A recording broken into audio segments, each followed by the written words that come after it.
Assalamualaikum warahmatullahi wabarakatuh. Perkenalkan, saya Nawaya Sofwa dari kelas 10-2. Di sini saya akan mempresentasikan tentang penyakit cacar air.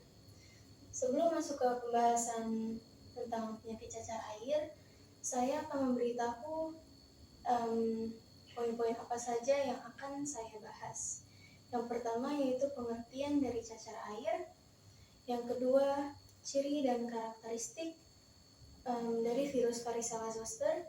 Yang ketiga, struktur virus varicella zoster. Yang keempat, yaitu penyebab cacar air. Yang kelima, gejala dari penyakit cacar air. Yang keenam, patofisiologi dari cacar air. Yang ketujuh, jenis-jenis cacar air. Dan yang terakhir, kedelapan, pencegahan dan pengobatan penyakit cacar air. Yang pertama saya akan membahas tentang pengertian dari penyakit cacar air. Apa itu cacar air? Nah, cacar air adalah penyakit menular yang disebabkan oleh virus varicella zoster. Penyakit ini ditandai dengan bentol-bentol kemerahan berisi cairan yang terasa gatal di seluruh tubuh. Virus ini juga mudah menular melalui percikan ludah atau kontak langsung dengan cairan dari bentolan penderitanya. Selanjutnya yaitu ciri dan karakteristik dari virus varicella zoster. Yang pertama yaitu struktur partikel virus varicella zoster ini berukuran 120 hingga 300 nanometer. Lalu bagian nukleokapsid dari virus varicella zoster ini itu icosahedral atau menyerupai bola bentuknya dan berdiameter 100 hingga 110 nanometer. Yang ketiga, inaktivasi virus ini atau virus ini tidak aktif lagi bila pada suhu 56 derajat hingga 60 derajat Celcius. Dan virus ini juga melemah jika envelope dari virus ini rusak. Lalu selanjutnya yaitu yang keempat, virus varicella zoster ini terbatas hanya pada manusia dan juga primata. Lalu selanjutnya saya akan menjelaskan tentang fungsi dari struktur virus varicella zoster. Struktur yang pertama yaitu envelope. Envelope adalah membran luar yang melapisi kapsid virus varicella zoster. Envelope ini berfungsi untuk sebagai pelindung virus untuk menghindari dari sistem imun sel inang. Lalu struktur yang kedua, di dalam envelope itu ada tegumen atau matriks virus. Nah, ini berfungsi dalam replikasi virus dan juga menghindari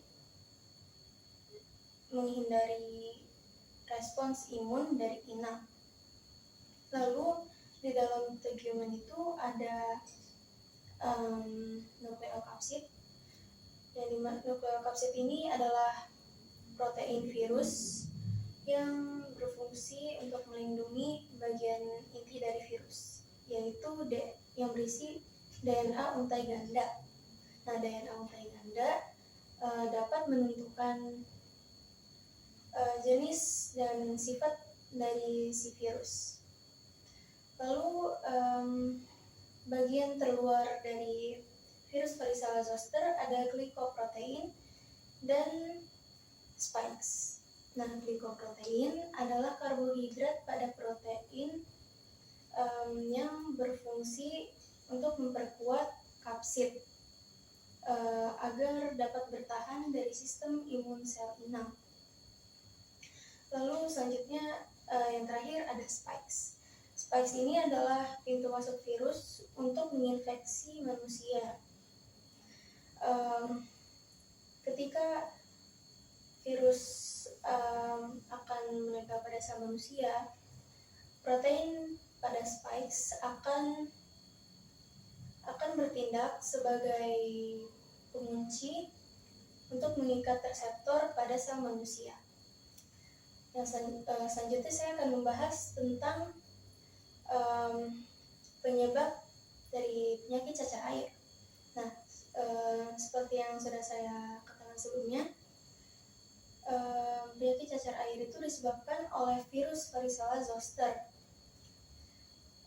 Virus ini sangat mudah untuk menular melalui udara, atau seperti dari bersin atau batuk dari penderitanya, atau juga kontak langsung dengan cairan yang berasal dari ruang. Lalu selanjutnya yaitu gejala dari penyakit cacar air. Gejala penyakit cacar air muncul 10 hingga 21 hari setelah terpapar virus ini. Gejala utama dari penyakit cacar air adalah bentol-bentol kemerahan yang berisi cairan yang terasa gatal di seluruh tubuh. Sekitar 2 hari sebelum bentol-bentol ini muncul, biasanya penderitanya ada keluhan lain seperti demam, sakit kepala, hilang nafsu makan, dan lain sebagainya.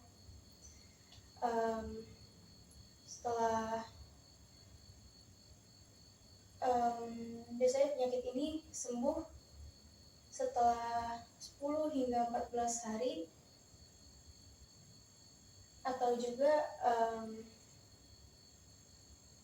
penyakit ini akan sembuh 5 hingga 10 hari bila daya tahan tubuh penderitanya ini baik. Selanjutnya saya akan menjelaskan tentang patofisiologi cacar air.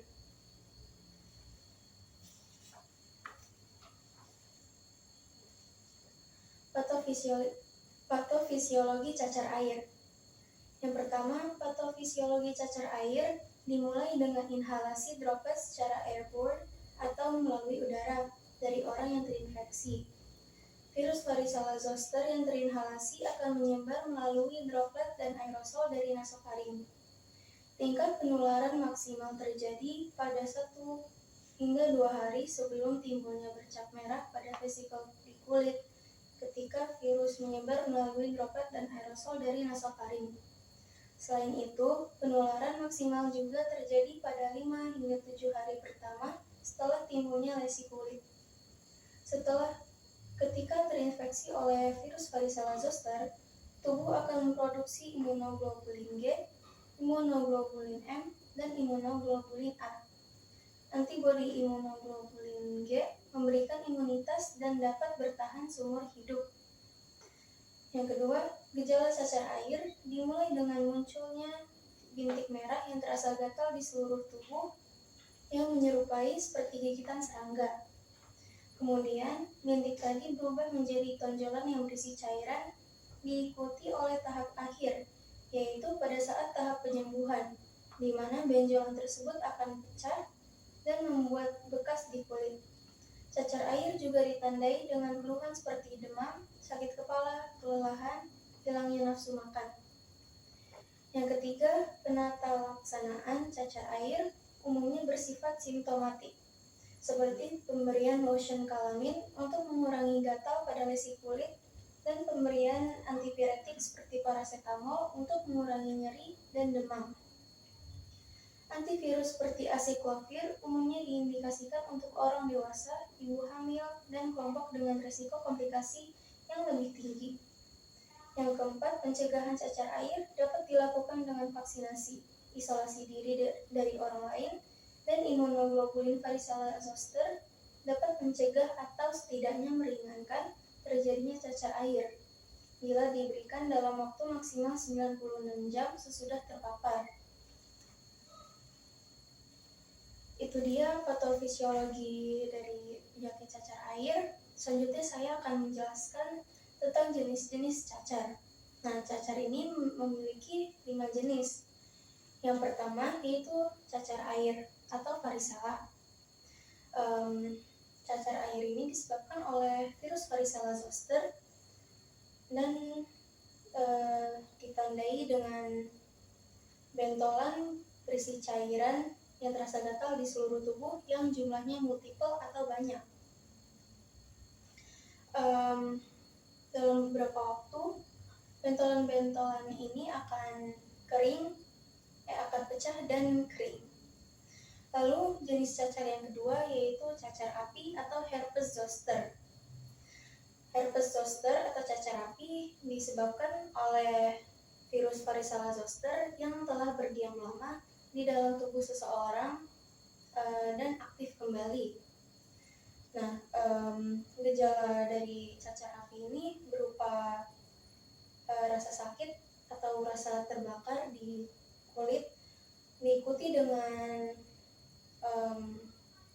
ruam yang bergerombol di kulit. Ruam ini kemudian akan pecah dan membentuk kerak. Penderita herpes zoster biasanya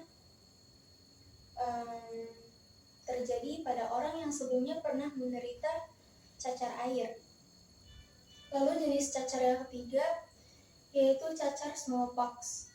Cacar smallpox disebabkan oleh virus pox, dan cacar jenis ini sudah tidak ada lagi karena berhasil diberantas melalui program vaksinasi. Selanjutnya jenis cacar yang keempat yaitu cacar monyet atau monkeypox. Cacar monyet disebabkan oleh virus pox, dan cacar ini jarang terjadi pada manusia dan biasanya terjadi di Afrika. Gejala cacar monyet hampir sama dengan cacar air, namun lebih parah dan dapat menyebabkan komplikasi yang lebih serius. Kemudian yang terakhir, yang kelima yaitu molluscum contagiosum. Molluscum contagiosum disebabkan oleh virus pox. Biasanya terjadi pada anak kecil atau orang dengan sistem kekebalan tubuh yang lemah. Gejala dari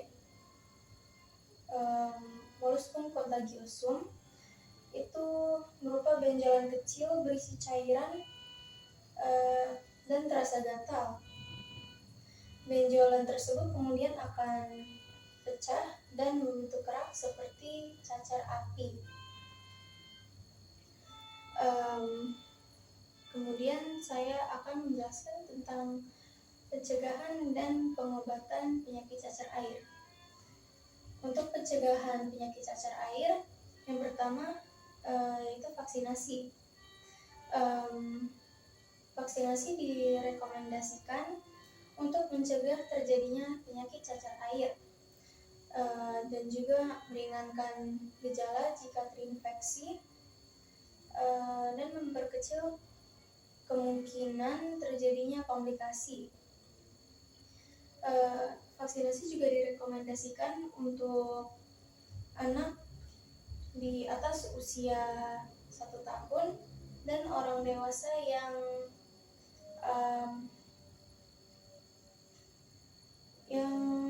beresiko.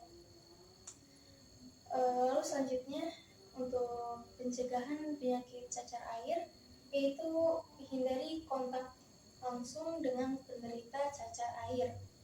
Cacar air adalah penyakit yang termasuk penyakit yang mudah sekali untuk menular. Penularan ini terjadi karena adanya kontak langsung dengan si penderita. Penularan ini terjadi melalui udara dan juga di air liur dan cairan dari ruam si penderita ini terdapat virus cacar air. Maka dari itu kita sebaiknya hindari kontak langsung dengan penderita cacar air. Lalu selanjutnya yaitu pengobatan penyakit cacar air. Yang pertama yaitu untuk mengurangi gejala. Nah, pengobatan cacar air ini bertujuan untuk mengurangi gejala dengan atau tanpa bantuan obat. Ada beberapa upaya yang bisa dilakukan untuk meringankan gejala, yaitu menggunakan pakaian yang longgar dan berbahan lembut, kemudian juga tidak menggaruk ruam yang ada di kulit. Lalu kalau dengan obat, itu obat antihistamin seperti diphenhydramine yang dapat mengurangi rasa gatal yang disebabkan dari ruam. Lalu yang kedua yaitu menjaga kebersihan. Menjaga kebersihan dapat dilakukan dengan mandi dengan air hangat atau dengan air yang temperaturnya biasa saja di antara dingin dan panas. Lalu untuk menjaga kebersihan juga menggunakan sabun yang berbahan lembut yang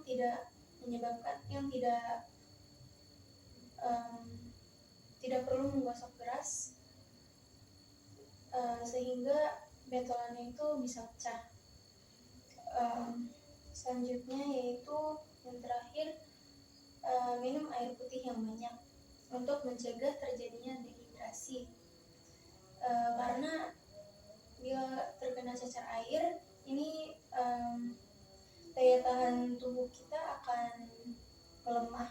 Jadi kita harus banyak-banyak minum air untuk mengurangi gejala dari cacar air. Itu saja yang bisa saya sampaikan untuk presentasi tentang penyakit cacar air. Mohon maaf bila banyak salah kata. Wassalamualaikum warahmatullahi wabarakatuh.